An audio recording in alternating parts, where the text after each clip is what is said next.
Tuwang-tuwa ang mga residente sa Cebu sa pagbili ng 20 pesos per kilo na bigas at iba pang produktong ibinebenta sa kadiwa ng Pangulo sa Cebu Provincial Capital. Si Nina Olivero ng PTV Cebu para sa Balitang Pambansa Live. Nina?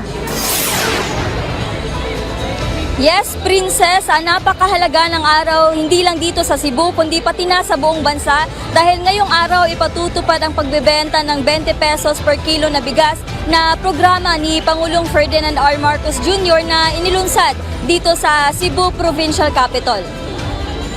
Masaya ang mga taga Cebu sa unang araw ng bentahan ng 20 pesos per kilo na bigas. Bukod dyan, patuloy rin ang pagbebenta ng ating mga kapatid dito sa Cebu ng mga produkto na may abot kayang presyo sa kadiwa ng Pangulo ngayong araw. Ito ay isang inisyatibong pinangunahan ng ating pamahalaan na layuning magbigay ng abot kayang presyo ng mga produktong mabibili habang sinusuportahan ng mga lokal na magsasaka, mangingisda at yung mga micro, small and medium enterprises o MSMEs. Sabik na naglibot ang ilang mga mamimili dito sa kadiwa at ayon nga sa nakapanayam natin kanina ay sabik silang makabili ng 20 pesos per kilo na bigas. Maganda itong yung programa dahil para sa mga mahihirap, ito ang gusto nila dahil kaya nila ang presyo ng gaya ng bigas.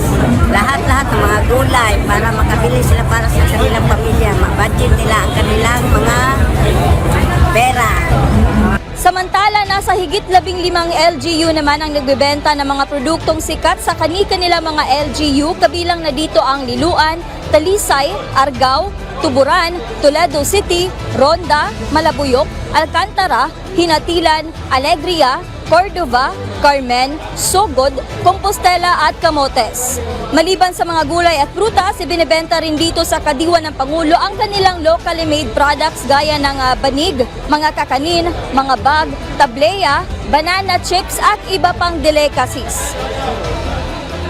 Princess, nasa at least 18 entrepreneurs ang nakilahok sa kadiwa ng Pangulo dito sa Cebu Provincial Capital. Layunin nila makapagbenta ng mas murang halaga ng presyo ng kanilang mga produkto. Yan muna ang latest mula dito sa Cebu Provincial Capital. Balik sa inyo. Maraming salamat, Nina ng PTV.